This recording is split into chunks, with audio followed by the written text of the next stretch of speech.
And all of these Islamists have taken root in our beautiful country. And it's only now, Rabbi, that I see people waking up to this menace, to this scourge on our country of Islamism. And I'm just appalled when I look at all these events happening. And when Mayor Mamdani came, and he also, he was so hesitant to even call out Hamas. It took him such a lot of effort to call out Hamas. I knew his moral compass is skewed. We all knew that he was, especially the Muslims who are fighting Islamism, we knew that his ideology is that of a radical Shia extremism. And he aligns very closely with the Iranian regime's ideology.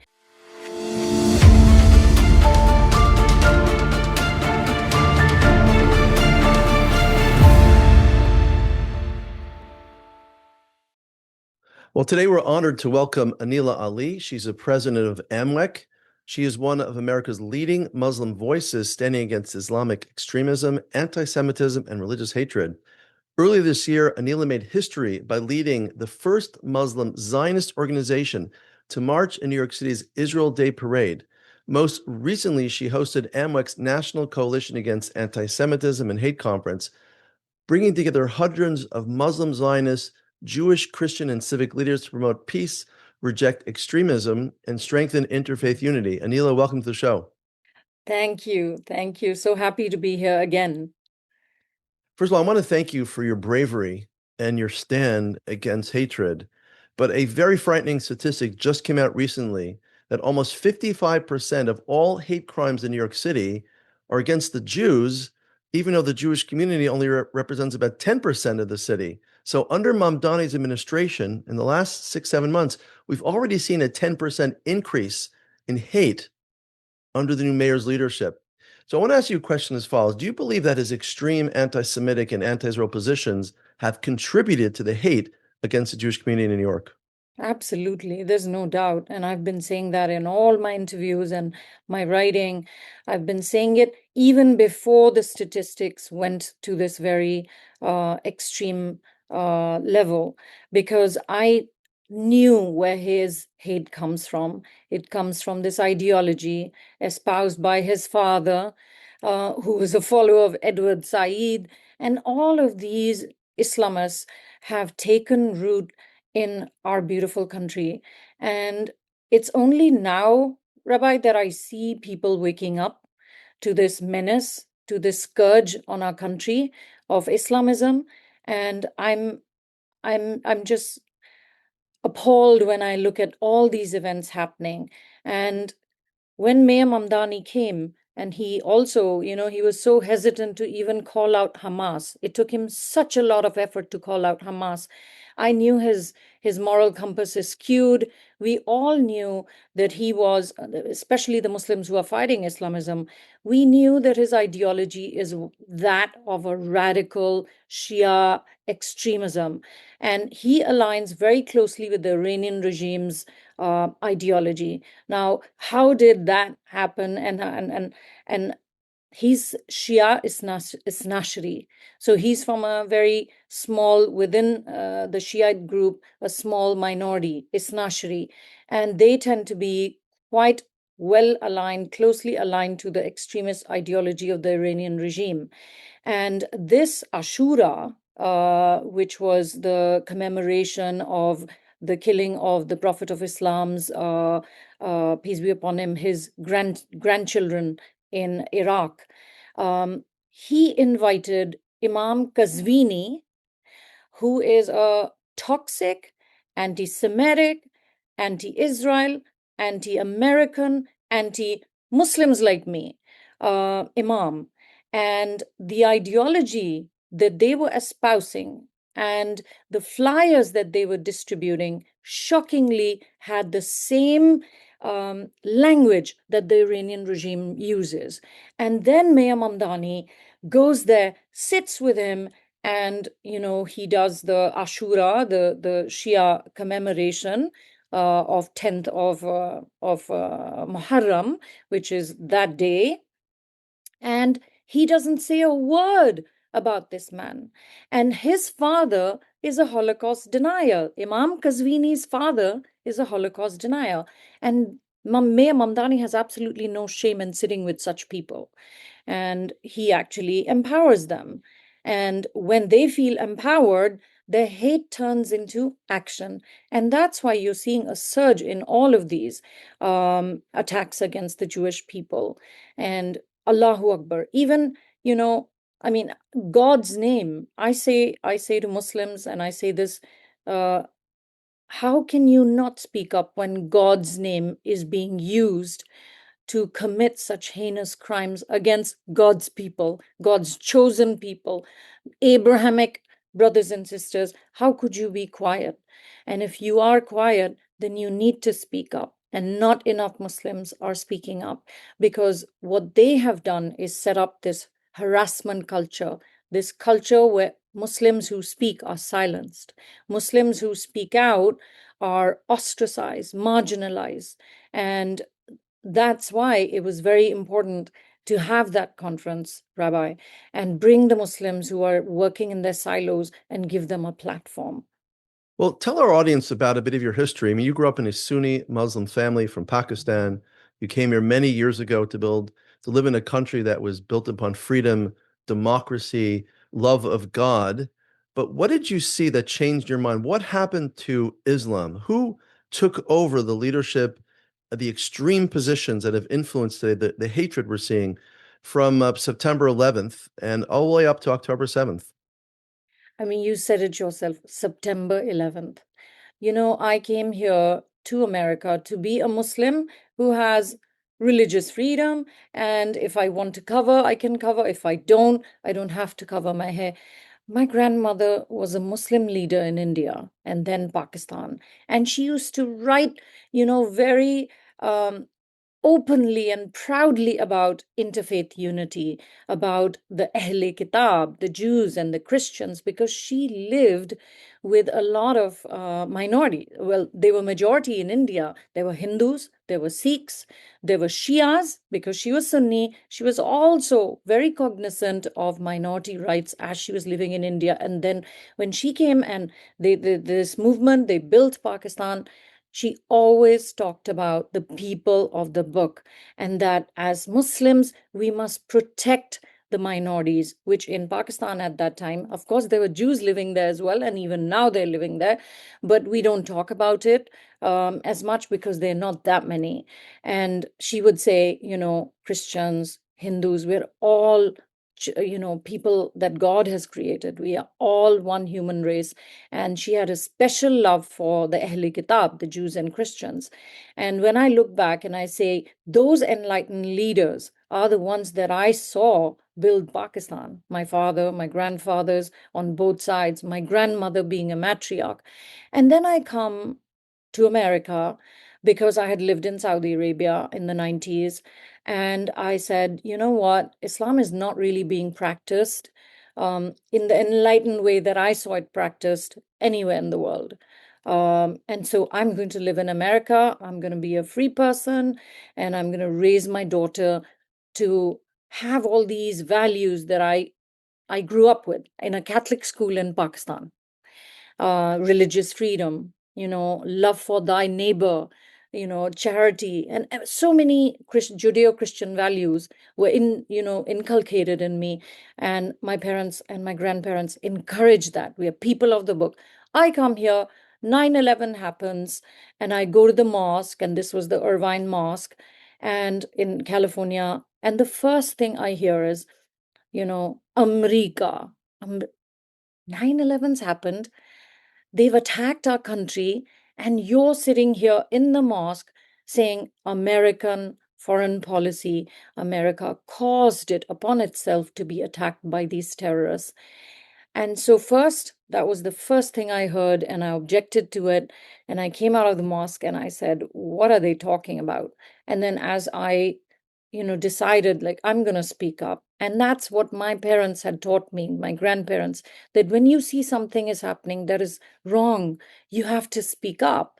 And so I started going to the people at the mosque. There were many mosques that I used to attend, and the same kind of grievance against America. And then they would go from anti-Semitism to, oh, the Jews, and then Israel. That was 9/11. And then there came the propaganda that Jews didn't die on 9/11. They stayed home, and they're the ones who did this to make the Muslims look bad. And I bore witness to the kind of radicalization that had spread in the Muslim world, which is why I couldn't live there. In Saudi Arabia, when I was living there, I was told, when I go to America, I have to convert people to Islam. And I said, no, no, I'm not going to do that. And I would go to my grandmother and say, this is what these mutawwa'in, they're called the Islamic police in Saudi Arabia. They're saying, all these dawah groups, bring the Muslims back to that dawah stage where they go and convert people. And I didn't grow up with any kind of, that kind of indoctrination. And so I would ask my grandmother and my father, they'd say, no, no, no, no. We don't do that. We're Sunni Muslims, and Islam is Judeo-Christian traditions. It's Judaism 3.0, and we follow Ahl Kitab, and we don't do that. That's Saudi Islam. That Well, was the end of it. yeah. But then something else happened to you recently, I believe, is that October 7th happened. Yes. And well, everybody was suffering from the murder of 1,200 Jews in Yeah. Israel. 7,000 people were wounded, 250 people were taken into the Gaza terror tunnels. At the same time, just a day later, October 8th, thousands of Islamists, leftists, socialists, the Mamdani types, and Mamdani were demonstrating on campuses, calling for death to Israel, death to the Jews, from the river to the sea. When people say to the river to the sea, they're talking about genocide against the Jewish people. How did that affect your belief in what was happening in mosques in America, philosophically, and how the hatred had continued to spread way after September 11th? I think that I knew what was happening. So when this happened, I just saw that hate boil into action. I had seen it simmer. It was in many of the mosques. I worked on the Countering Violent Extremism program. And when I was chosen to speak up because I was telling the truth, I was standing up for America, I was standing up for the Jewish people, I was standing up for the Christians being persecuted in Muslim countries.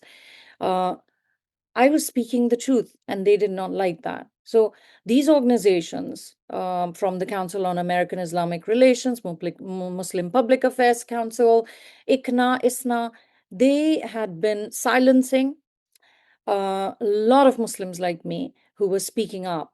And this harassment culture is the same type of culture that Hamas uses. That the Muslim Brotherhood ideology is like either you follow us or you don't. And so for me, it was a no-brainer. One, I had to speak up because I had been speaking up. And what actually really shocked me is my friends and my family members and people around the world who had no idea what this conflict is all about. You're living in some village in Pakistan, Bangladesh, Indonesia, Malaysia, and all of a sudden you're rooting for the terrorist organization Hamas, which has hijacked Islam. It's the same ideology hijacked America, attacked America on 9/11, and now you're raising all these Hamas flags and saying that's the resistance, but the Jews deserved it. And notice how the language immediately shifted from, oh, the Zionists and Israel. All of a sudden it went to the Jews. And when I heard that the Jewish women deserved it, the Israeli women deserved it, and see, they got what they sowed. And I heard it from educated people, lawyers whose wonderful bosses were Jewish Americans. And I said, oh my gosh, like I have to do something. And for me, I was alone 9/11 when I was speaking out, and people joined me after that because there were many South Asians, especially men, came forward, and we founded our own organizations and own community groups fighting the Islamists at that time. But what had happened is by that indoctrination in the mosque since 9/11 to October 7th, they had done a really, they succeeded. And so I lost a lot of these people on October 7th, and they all started saying, vast majority of them, I would say, said, no, but they deserved it. And that's when I said, no one ever deserves this. And I always believe that, geopolitical conflicts cannot come in the way of our interfaith relations. What has a normal Jewish neighbor of mine done to deserve this kind of a treatment? What has the Israeli who's sitting in the kibbutz on October 7th done to deserve this hate that is coming out In fact, of people? those were kibbutzniks that were helping people in Gaza even. Yes, yes. And the truth is that I had actually met these women. I had, worked with this. I was going to speak on October 5th on the border of Gaza and with the Women Wage Peace and Palestinian Sisters of the Sun, who were having a Mothers for Peace demonstration. And for me, it was a no-brainer that this hate has gone viral. It is turning into this radical intifada, calling for that. And a lot of times, CAIR, Council on American Islamic Relation, when I was working on the campuses in California, I don't know if you recall, but they had taken a lot of these South Asian kids in, I think it was 2010 or 11.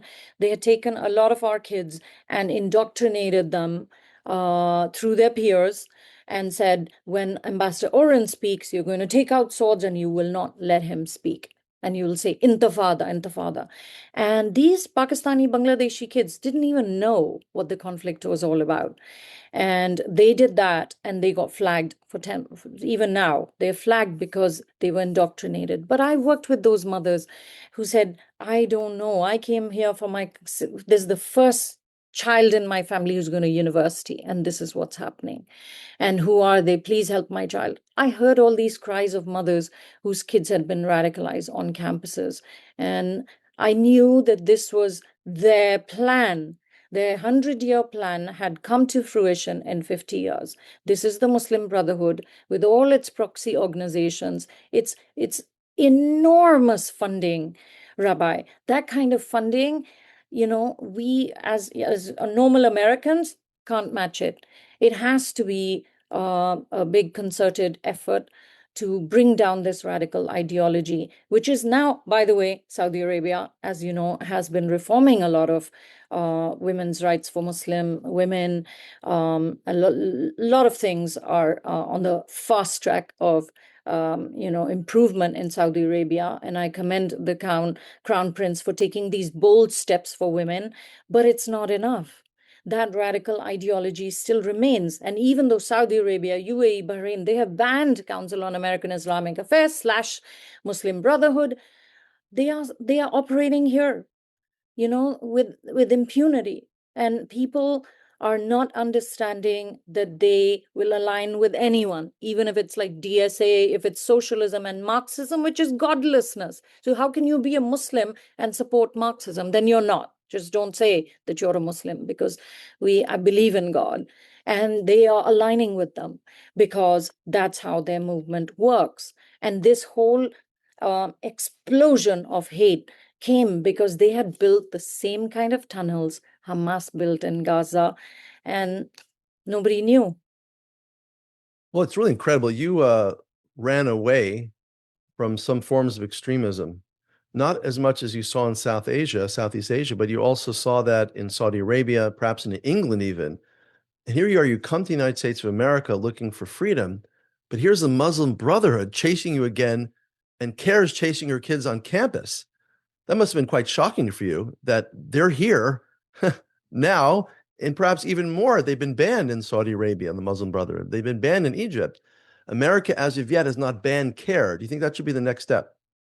Absolutely. And I'm calling for it. I'm saying we need to ban CAIR and associated, many organizations that are associated with. They also have political action committees. So many of our Democratic candidates have received enormous funding from them. And even now, I believe I have to go and extinguish some fires in California because there are Democrats who are leaning again towards CAIR as being the moderate Muslim voice or the majority Muslim voice, when their patriarchy and their structure is it's so male oriented. There are so many Muslim women and non-Muslim women that have sued CAIR, that have come forward and said they discriminate based on race, religion, gender.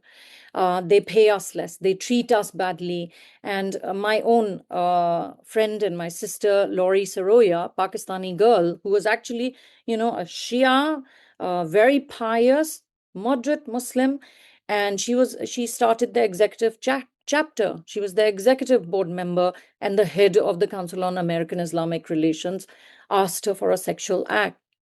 And that is when she walked out. But she's the only lucky person who did not sign an NDA. And that is why she was able to, take them on. And in a way, in a couple of months, 2 years ago, she won the lawsuit. They settled with her. Why? Because they knew they had to reveal their donors in the discovery. And they didn't want to do that because she has like a whole lot of information.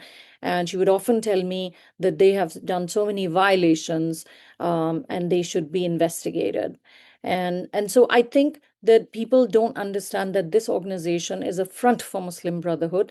But I have witnessed it, I've lived it when I ran for office for the first time in California, to be that voice of Muslims that would be separate from this Arab majority, male dominated voice, and bring the South Asian towards, like, we are moderate Muslims. We are not these people.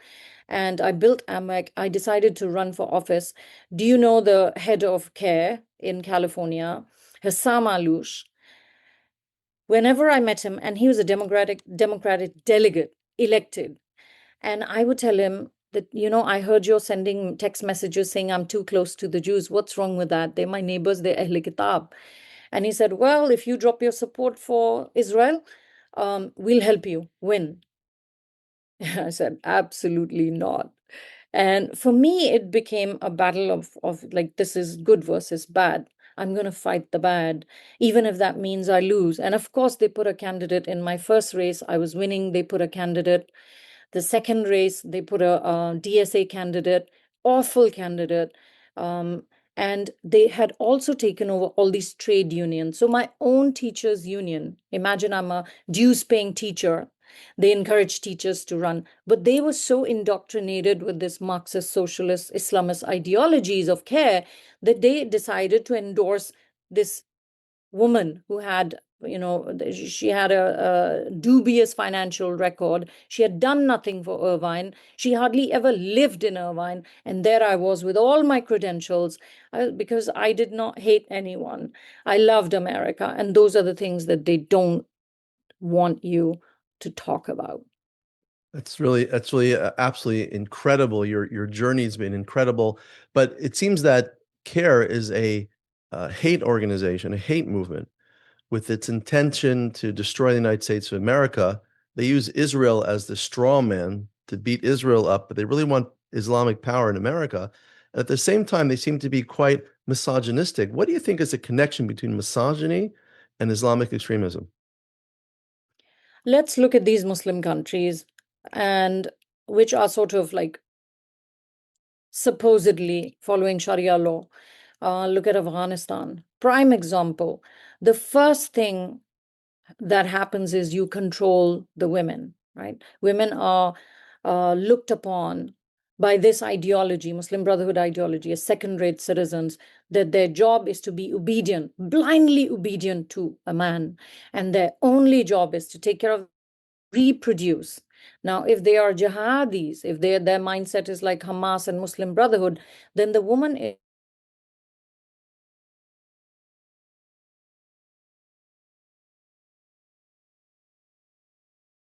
must celebrate the martyrdom.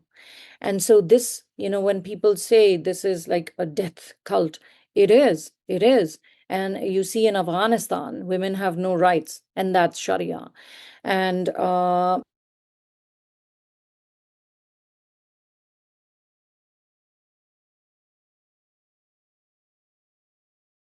not allowing women to go with somebody they can get married to, even if that's their first cousin or, brother-in-law's brother, can't go with the brother-in-law. So all of these mahram, nah mahram, there are a lot of restrictions on women. They couldn't drive when I lived there. And also women were told, don't do anything Western. And so when I wore jeans and they saw it through the abaya, the Islamic police would hit my legs and say, why are you wearing Western jeans? And they would get mad at my husband, my ex-husband. And then these are the things that happen in a Sharia environment. It's dogmatic. It is not equal treatment. Even the Quran, everywhere in the Quran, when God talks about women and men, God uses equal, pious men, pious women, believing men, believing women. There's no mention of, only men or only, no, it's always God uses pious men, pious women, pious. Why do you think 100 years ago, my grandmother was able to lead, in India and become this great Muslim leader, later on went to Pakistan. But why are women in South Asia and women in Islam elsewhere, they are enlightened, they're leaders? It's because they don't, that dogmatic version of puritanical Wahhabism, that ideology is not followed in many of the countries in the Muslim world, because a lot of reform came. And if you look at Islam, and I don't want to go on a preaching thing, but the Prophet of Islam, his wife asked him to marry him. She was a businesswoman. So if anyone says that women don't have rights, and I've heard that, by the way, I've heard it on campuses from Muslim kids when I told them I have a women's organizations, the ones that were very close to CAIR, they would come and say, but, Islam doesn't empower women. So I said, okay, so what happened to the Prophet of Islam, peace be upon him? He was working for his CEO wife. She asked him to marry him. She'd been married 3 times. She had kids from other, and he accepted all of that. He worked for her. And you're telling me Islam doesn't empower? Islam came in Arabia to stop the killing of baby girls, infanticide. And then they would say, oh, okay. But they are all of these truths are hidden from them. They are misinterpreted. And they are, when you tell somebody something every single day, hate the Jews, hate everyone, hate the West, that's what they're going to do. They're indoctrinated to do that. Also, a lot of these countries, they don't allow you to read and have access to books and knowledge, discuss, debate, get different points of view. I was just reading, Rabbi, there have been so many reformers in South Asia that have come, and, they have explored ideas, the idea of Islam came and it abrogates all the other religions. There were Muslim reformers like Sir Syed Ahmad Khan in India, who said, no, that's not the thing. We are, Abrahamic. We believe in everyone. And there's a clear verse in the Quran that says that I have made you into different nations and different tribes so that you may know each other. So people are not taught the truth. They take these verses, they cherry pick them, and then they indoctrinate people at the mosque. And the problem also is a lack of education. So a lot of these Muslim countries that have close to Sharia law, they first attack the women, they control the women, they indoctrinate the women, they take away their rights, and then they attack the minorities. That's classic. That's how Muslim Brotherhood ideologies operate in the world. And you see that in Yemen, you see that in Sudan, Somalia, Pakistan, Afghanistan, everywhere. Wherever you see any, Pakistan unfortunately came on the global terror index as the #1 country being affected by terrorism. And what ideology is that? The same ideology, sadly, a lot of times they also, empowered these Islamists, and now they are dealing with the same ideology as they are attacking Taliban. Taliban is killing their people, and nobody is talking about that because there is no Jew involvement. But Pakistan is fighting that ideology. It's killing its own people. So these are Muslims killing Muslims, and that doesn't make the news. But unfortunately, all of these ideologies, they come back to the same thing: the hate for Jews, hate for the West. And that's what riles people up and say, grievance, America is doing this to Muslims. America is stopping us from having Sharia law. Well, if you came to America for Sharia law, I'm sorry, then you need to go somewhere else. You can go to Afghanistan, you can go to Iran. I People like me, moderate Muslims who left these countries, did not come here for Sharia law to be implemented. We came here because the Constitution is the best and the perfect document that protects all of us: Jews, Christians, Muslims, people who have faith and don't have faith. And we must talk about it. I also want to say, Rabbi, I'm shocked when I talk to certain groups of Muslims who are being told in the mosque that we are Sharia. What is Sharia? Every Muslim follows Sharia. Well, the problem is that the kind of Sharia law that they are implementing it's hurting Islam, it's hurting Muslims, because majority of the Muslims don't even know what that Sharia law is. They've escaped from it. But when they are going to the mosque, they're saying, look what America is doing. America is stopping us from practicing our religion. That is a lie. That is lie against our country. And no one is talking about that. And so when I talk to people in Texas and Florida, they're saying, look, they're stopping our mosques. Nobody's stopping your mosques. You're still building them. But yes, if you call for the killing of the infidel in your mosque, if you call for Sharia law must be implemented, then yes, America must take action. We must all take action and say, no, that is violence, and you cannot hijack the message of Muslims, of Islam, because this is plain and simple violence. Well, it sounds like you're really fighting a world war against extremism, both in Southeast Asia as well as the United States of America, but you're doing some incredible things to fight back. In July, you just ran your second national coalition conference against anti-Semitism and hate. Tell us about the conference, who attended, what did they talk about, and what followed after the conference as well? Well, Alhamdulillah, the conference went really well. It was beyond our expectation. We had more than 70 organizations join us. And even till today, there are organizations coming and saying, oh, can we join your coalition? And yes, we want them to join us. We had 250 people. We had we had about 150 registered just a week before the conference, and then we got the surge. There was a lot of interest. The organizations that joined us brought in more of their people, and they hopefully will go back to the community and take a message from the Muslims who are fighting. These were the Muslims that spoke at the conference were Muslims who are fighting Islamism like I am in their silos. So California, Texas, Florida, Boston, New York, New Jersey, and Atlanta. So a lot of Muslims who are very diverse. Muslims, as you know, are not monolithic. So we had the Arabs, we had the non-Arabs. Majority of the Muslims in America are non-Arabs. We had more of those. And what I loved was, Rabbi, we had women who went to Senator Ted Cruz and said, we are not for Sharia law. We didn't come to America for Sharia law. And he was also shocked to hear that, because we did a day on the Hill. We went to advocate on the Hill for Muslim Jewish unity and for our moderate American and Islamic values of inclusion and love for all. And these women all spoke up.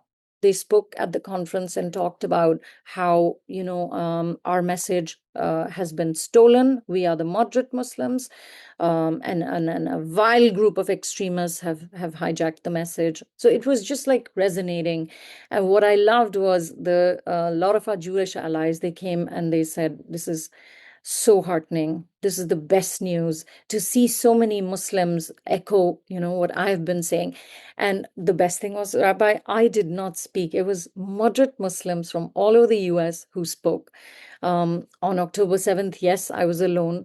But to see that my voice got to so many people, and so many moderate Muslims had the courage to come out, join us, stand with the Jewish and Christian brothers and sisters, and say, we love America, we love our Jewish neighbor, and we're going to stand up to this Mamdani, Ayatollah Mamdaniism, and we are going to fight this extremism. And then we had literally 50 people the next day go to the Hill, and we were just overwhelmed by the response. But it shows you that, love may take a little longer to win, but it will eventually overcome evil, and we must continue. These 70 organizations are, many of them are from New York. And these Muslims are already telling me, can we have an interfaith event in September? We bring Jewish and Muslim and Christian scholars, and we talked about Abrahamic unity. I didn't expect this on October 7th when I was alone. And I'm sure you felt the same way. Jewish people and people like me felt alone. But now we have given a platform to all these Muslims who are fighting and standing up for America, standing up for moderate, like Muslims, Islam. It's just been totally hijacked, the message. And I don't blame Americans when they come and they ask me, no, Muslims are all violent. No, find me a Muslim who speaks out against them other than you. And I can turn around and say, yo, you can see Alia, you can see Farhana, you can see Lina, you can see so many, Lela and Zeba. There are so many men and women. I didn't call them men, but these are all these amazing women that have their organizations. They're fighting in Texas and California, speaking out. I feel a lot of times you don't hear it because these are diaspora communities. And so they are speaking in their own languages as well, because we also figured out how anti-Semitism was being spread and is being spread. It is in the languages. So in New York, you have the Bangladeshis, and then you have the Pakistani. So Urdu and Bengali and Hindi. So a lot of anti-Semitism was ignored. People were not looking at it. And now we are reaching out to those diasporas in their language, through their people, educating them that, and anti-Semitism is not Islam. It cannot be. Anti-Americanism is not Islam, because God tells us in our holy book that you have to be loyal to the country that you live in.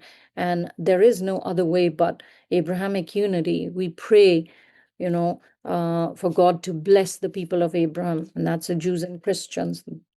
Jewish people are mentioned in the Quran several times. Bana So Israel, Bana Israel. Bani Israel, and people have to be educated. So we're doing a lot of work in different languages also in New York to educate people and say, well, if you are a Muslim and you pray, you cannot hate the Jewish people, period. So go and protect your neighbor. That's your duty as a Muslim, whether he's Christian or Hindu or Jewish. Go and protect your neighbor.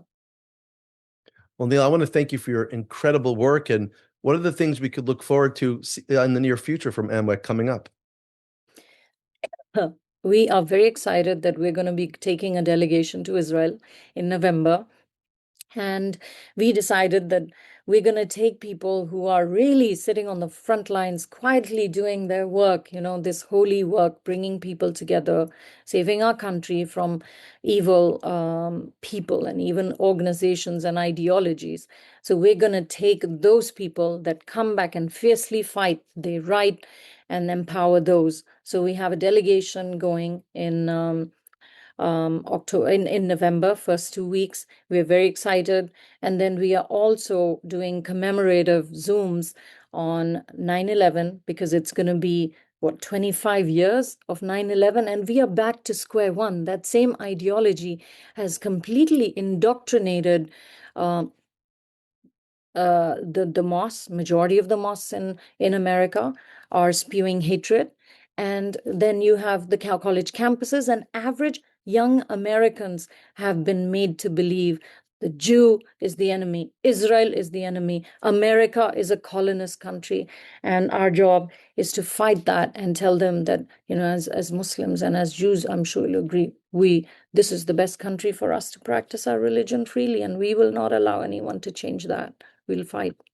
Anila, thank you so much for joining us again. This is our third time speaking together. I want to recommend everybody checks out Anila's website. It's AMMWEC, AMMWEC.org. That's the American Muslim and Multifaith Women's Empowerment Council. God bless you. God bless your work. And we look forward to talking to you again in the future.